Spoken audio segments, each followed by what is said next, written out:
Ok, Monsieur Netane Bakari, vous animez une émission régulière sur Radio Évangile Développement. En tant qu'aumônier des prisons au Burkina Faso, comment cette émission vous est-elle utile dans votre ministère? Il faut signaler que l'émission s'appelle Le Roseau Cassé. C'est tiré du verset de Ésaïe 42, verset 3 de la Bible, où il est dit « Il ne brisera point le roseau cassé, il n'éteindra point le chalumeau qui fume encore. » Le détenu est considéré comme un roseau cassé. C'est un homme, c'est une femme, c'est un adolescent qui est passé par des moments difficiles, qui a eu un coup dur et qui est très fragilisé par cette condition d'incarcération. Il faut par conséquent prendre soin de lui, le redresser, le soigner afin qu'il soit plus utile.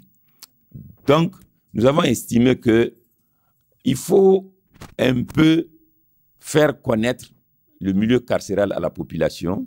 C'est pourquoi nous avons initié ce programme et nous le faisons passer à travers cette émission Le Roseau Cassé.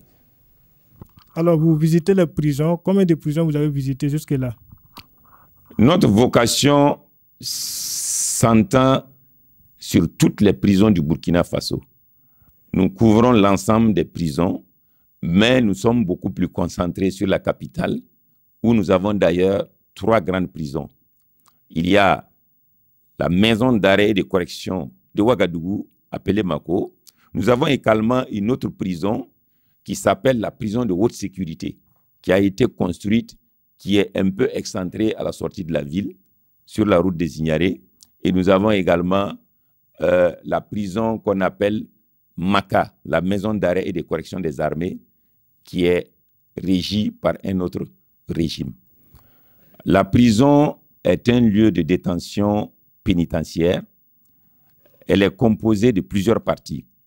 Il y a l'administration centrale, il y a les services annexes composés des services médicaux, de l'action sociale et de l'intendance même de l'administration pénitentiaire. Nous avons ensuite autour de ces bâtiments des lieux de culte. Il y a un temple protestant, il y a une église catholique, il y a une mosquée.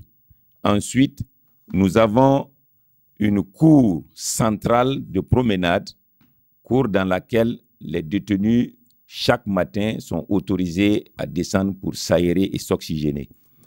En plus de cela, nous avons maintenant les bâtiments d'incarcération proprement dits. La prison de Ouagadougou est divisée en plusieurs quartiers.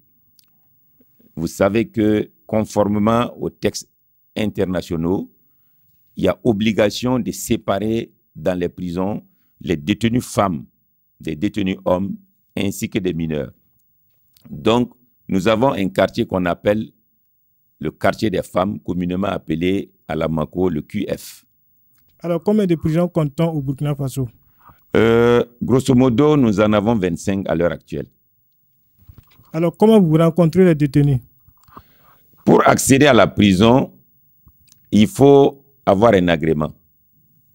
Nous faisons partie d'une association chrétienne appelée Fraternité des prisons du Burkina Faso.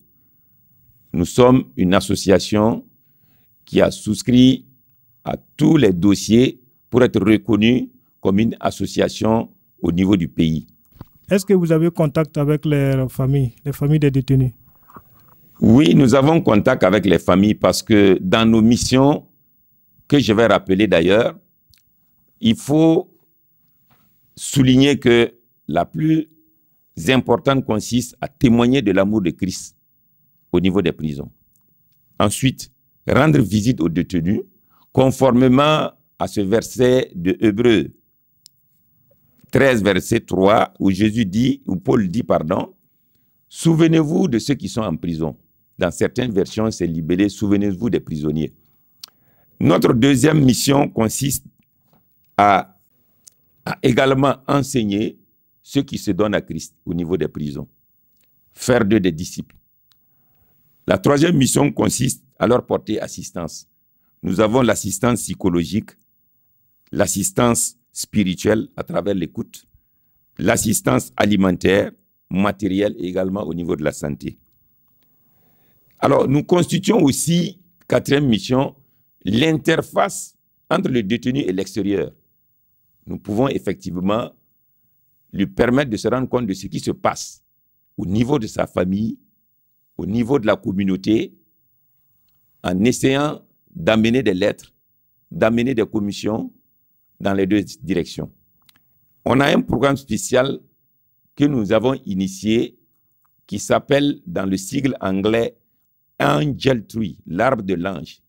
En fait, c'est l'équivalent de l'arbre de Noël dans le monde. Ça consiste à faire le point des enfants des détenus d'une prison quelconque, de les rassembler sur un site et de leur donner des cadeaux de Noël, accompagnés de ce que nous appelons pour ces enfants le livre de Bi. C'est la petite Bible de l'enfant qui lui permet déjà d'entrer en contact avec l'Évangile et de connaître qui est Jésus, parce que Jésus aime les enfants. Est-ce que vous jouez un rôle pour de meilleures conditions de détention? Absolument, absolument. Quel rôle, par exemple? Comme je viens de le signaler, nous faisons de l'assistance alimentaire, vestimentaire, santé, et nous intervenons dans ce qui peut être considéré comme l'écoute. L'écoute est très importante. Que ce soit le condamné à mort ou le petit délinquant qui a volé un portable, quand vous l'écoutez, vous pouvez lui donner des conseils utiles. D'abord, on le libère parce que nous intervenons toujours sous la perspective biblique, il faut le souligner. La Bible dit que nous sommes tous pécheurs. Tous ont péché et sont privés de la gloire de Dieu. Nous essayons donc d'amener le détenu à comprendre que l'acte qu'il a posé est condamnable, et par les hommes et par Dieu, mais qu'il peut être racheté. Ça, c'est le plus important. Ensuite, sous toutes les autres formes d'assistance, nous venons à l'aide aux détenus, nous précisons sans faire exception de qui que ce soit. Nous ne faisons pas de distinguo jusqu'à ce que le détenu réellement se sente aimé et change de par la parole de Dieu que nous lui enseignons. Y a-t-il d'autres questions de société qui sont abordées à la radio et qui sont soutenues grâce à RD, Radio Évangile Développement? Il faut dire que c'est une question pertinente que vous venez de me poser. Le but de l'émission Roseau Cassé, en fait, avait plusieurs objectifs. D'abord, on voulait que l'association ait une visibilité. Ça, c'est le premier point. L'association n'était pas connue. À travers cette émission, nous avons suffisamment présenté le ministère et il est suffisamment connu aujourd'hui dans le territoire. Deuxièmement, il s'agissait de faire des actions de sensibilisation à travers ce média-là pour informer les gens de ce qui se passe au niveau des prisons, de comment les prisonniers vivent et également de ce que l'État fait ainsi que les ONG, les intervenants que nous sommes, agissons à travers un certain nombre d'actes pour venir en aide aux détenus. Ensuite, la question principale qui est posée, c'est le problème de l'éducation de nos enfants, de la jeunesse en général.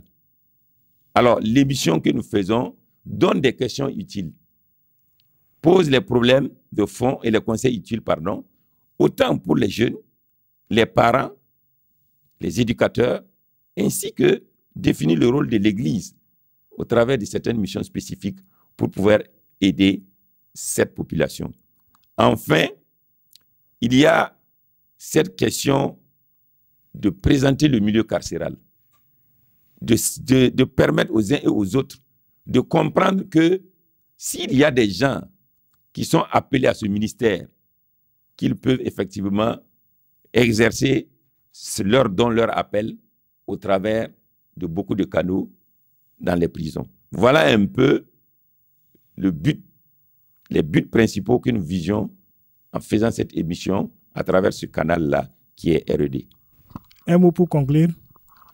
C'est difficile de conclure sur les questions carcérales comme ça, mais ce que nous pouvons dire, c'est que la radio vraiment est un média formidable. Au travers de ce que nous disons sur RED, dans l'émission Roseau Cassé, nous avons un retour favorable. Beaucoup de vies ont été transformées parce que beaucoup de gens nous appellent, nous posent d'autres questions, nous permettent d'approfondir certains sujets que nous avons abordés et l'impact réel sur la communauté, sur la société est visible. En ce sens, nous pouvons dire que ce média-là, s'il n'existait pas, il fallait le créer. Je vous remercie. Alors, M. Netane, merci à vous.